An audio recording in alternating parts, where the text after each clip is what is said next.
নমস্কার তোমাদের সবাইকে সানাস মাইল এডুকেশন সেন্টারে স্বাগত জানিয়ে আজকের ক্লাসটি শুরু করছি। আজকে তোমাদের সঙ্গে আলোচনা করব তোমরা যারা দশম শ্রেণীর পরীক্ষার্থী, অর্থাৎ তোমরা 2027 সালে তোমরা যারা মাধ্যমিক পরীক্ষা দেবে, তোমাদের জন্য রায় ও মার্টিন প্রশ্নবিচিত্র থেকে ভলিউম 1 এর ফার্স্ট ইউনিট টেস্টের ইতিহাস বিষয়ে মডেল নম্বর 4 অর্থাৎ 4 নম্বর স্কুলের তোমরা যারা ফার্স্ট ইউনিট টেস্ট পরীক্ষা দেবে, তোমাদের জন্য রায় ও মার্টিন প্রশ্নবিচিত্র থেকে আজকে সমাধান করে দেখাবো 4 নম্বর স্কুল। চলো দেরি না করে মূল বিষয়ে যাওয়া যাক। দেখো কি আছে, এক ঔপনিবেশিক প্রশাসনের মনোভাব জানার জন্য প্রধান ঐতিহাসিক উপাদান হলো, উত্তরটা লিখবে সরকারি নথি, অপশন খ। দুই দেখো সত্যজিৎ রায় যুক্ত ছিলেন, উত্তরটা লিখবে শিল্প চর্চার ইতিহাসের সঙ্গে, অপশন ঘ। পরবর্তী 3 দাগের প্রশ্নের উত্তরটা হবে স্বামী বিবেকানন্দ। 4 আছে সর্বধর্ম সমন্বয়ের আদর্শ প্রচার করেন, উত্তরটা লিখবে শ্রীরামকৃষ্ণ, অপশন গ। 5 দেখো যে আইনের মাধ্যমে সতীদাহ প্রথা বন্ধ করা হয় সেটি হলো সপ্তদশ বিধি, অপশন খ। 6 দেখো গোসাইজি নামে পরিচিত ছিলেন, উত্তরটা লিখবে বিজয়কৃষ্ণ গোস্বামী, অপশন খ। 7 দেখো চাইবাসা যুদ্ধ কোম্পানির কাছে পরাজিত হন, উত্তরটা লিখবে কোল বিদ্রোহীর, অপশন ঘ। 8 দেখো প্রশ্নের উত্তরটা হবে শিশির কুমার ঘোষ। 9 দেখো উত্তরটা হবে অপশন কি আছে ছোটনাগপুর প্রজাসত্ব আইন পাশ হয়, উত্তরটা লিখবে 1908 খ্রিস্টাব্দ, অপশন ক। পরবর্তী থেকে পাবনা কৃষক বিদ্রোহের অন্যতম নেতা ছিলেন ঈশানচন্দ্র রায়, অপশন গ। পরবর্তী দেখো কি আছে বিভাগ ক্ষয়ে 1 আছে বাগেশ্বরী শিল্প প্রবন্ধাবলী কে রচনা করেন, উত্তর লিখবে অবনীন্দ্রনাথ ঠাকুর। 2 দেখো ভারতের বেকন নামে কে পরিচিত ছিলেন, উত্তর লিখবে অক্ষয় কুমার দত্ত। পরবর্তীতে দেখো ঠিক ভুল, 1 দাগে একটা ভুল, 2 একটা হবে ভুল। তারপরে দেখো বিবৃতি 2 এর 1 এর উত্তরটা হবে ব্যাখ্যা 2, একটু দেখে নাও।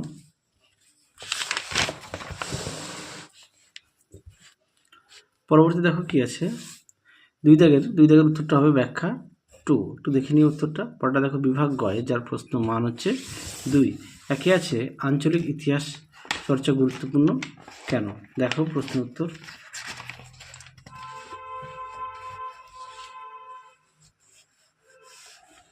দেখো প্রশ্ন উত্তরটি সুন্দর করে দেওয়া আছে, তোমরা অবশ্যই পড়ে নিয়ে এখান থেকে এই পর্যন্ত লিখবে, আর প্রতিটা বিষয় অবশ্যই পাঠ্য বই খুঁটিয়ে পড়বে। পরবর্তী দেখো 3-2 ব্রাহ্ম সমাজের যে কোনো দুটি সমাজ সংস্কারমূলক কাজের উল্লেখ করো। দেখো প্রশ্নের উত্তর, দেখো উত্তরটি দেখে নাও, এখান থেকে এই অবধি লিখবে। তোমরা যদি পারো উত্তরটি খাতায় লিখে নিয়ে পড়বে। পরবর্তী দেখো গ্রাম বার্তা পত্রিকায় কেন একটি ব্যতিক্রমী পত্রিকা ছিল। দেখো এই প্রশ্নের উত্তরটা দেখে নাও, একটু বড় করে দেওয়া আছে, তোমরা একটু ছোট করে লিখবে, দেখে নাও। পরবর্তী দেখো দুদু মিয়া স্মরণীয় কেন, উত্তরটা দেখো।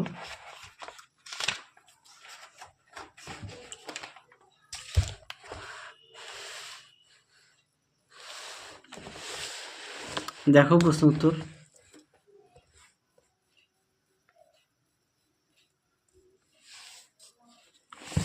তোমরা যদি পারো খাতা লিখে নিয়ে পড়বে। পরবর্তী দেখো ওহাবি কথার অর্থ কি, উত্তর লিখবে নবজাগরণ। পরটা দেখো এবং ওহাবি আন্দোলনের প্রকৃত নাম কি, উত্তরটা লিখবে তারিকা-ই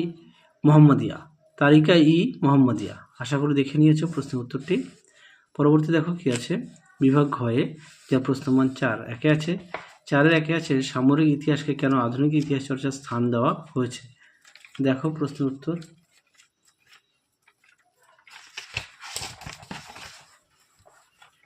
দেখো উত্তরটি সুন্দর করে দেওয়া আছে, তোমরা অবশ্যই পড়ে নিয়ে লিখবে।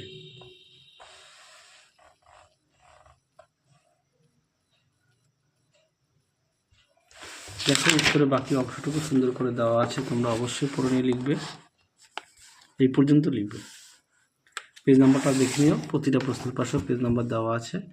পরবর্তী দেখো বাংলা নবজাগরণ ছিল কলকাতা শহর কেন্দ্রিক, মন্তব্যটি বিশ্লেষণ করো। দেখো প্রশ্নের উত্তর,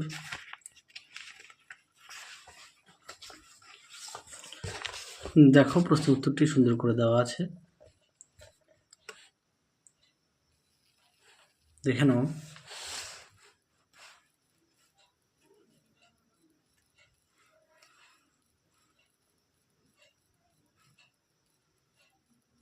দেখো উত্তরের বাকি অংশটুকু এই পর্যন্ত উত্তরটি লিখবে।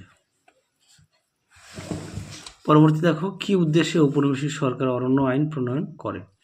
দেখো প্রশ্নের উত্তর।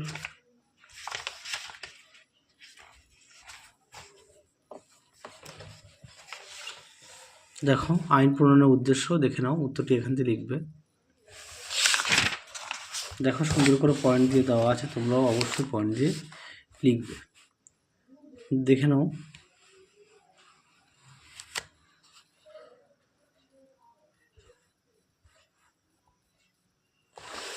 পরবর্তী প্রশ্ন দেখো কি আছে।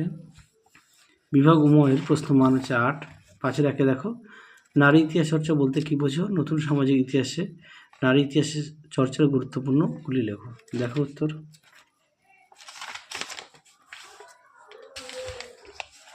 দেখো উত্তরটি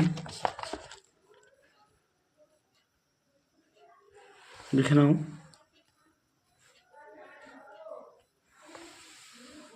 দেখো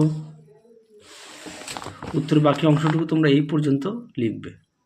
যাদের বই আছে অবশ্যই বই থেকে লিখবে, যে বই নেই তোমরা একটু খাতায় লিখে নিয়ে পড়বে। পরেরটা দেখো, শিক্ষা বিস্তার প্রাচ্যবাদী ও পাশ্চাত্যবাদী বিতর্ক কি?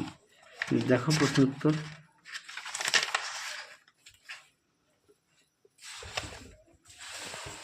দেখো উত্তর।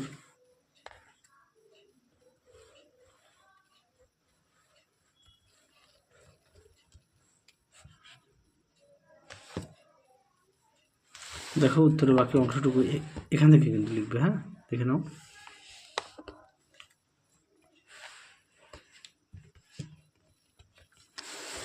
পরবর্তী কি ছিল? উচ্চশিক্ষার বিকাশে কলকাতা বিশ্ববিদ্যালয়ের ভূমিকা আলোচনা করো। উত্তরটি দেখো। দেখো উত্তরের বাকি অংশটুকু। দেখো প্রশ্নটি।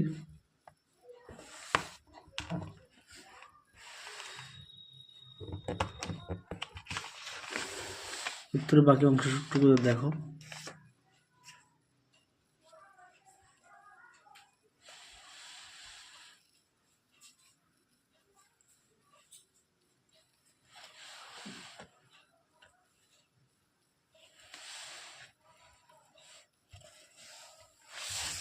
দেখে নাও, এই পর্যন্ত উত্তরটা লিখবে। পরবর্তী প্রশ্ন দেখো, সাঁওতাল বিদ্রোহের কারণগুলি লেখো, এই বিদ্রোহের প্রকৃতি আলোচনা করো। উত্তরটি দেখো। দেখো সাঁওতাল বিদ্রোহের কারণ সুন্দর করে দেওয়া আছে, তোমরা অবশ্যই পড়ে নিয়ে লিখবে। এখানে বেশ কিছু পয়েন্ট দেওয়া আছে। পরবর্তী দেখো ছিল সাঁওতাল বিদ্রোহের কারণ, প্রকৃতি। দেখো দেখো প্রকৃতি সুন্দর করে দেওয়া আছে, তোমরা অবশ্যই পড়ে নিয়ে লিখবে।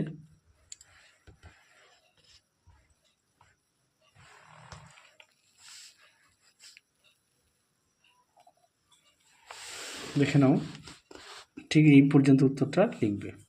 তাহলে চলো আজকের মতো এখানেই সমাপ্ত করছি। আবার দেখা হবে খুব শীঘ্রই পরবর্তী ভিডিওতে।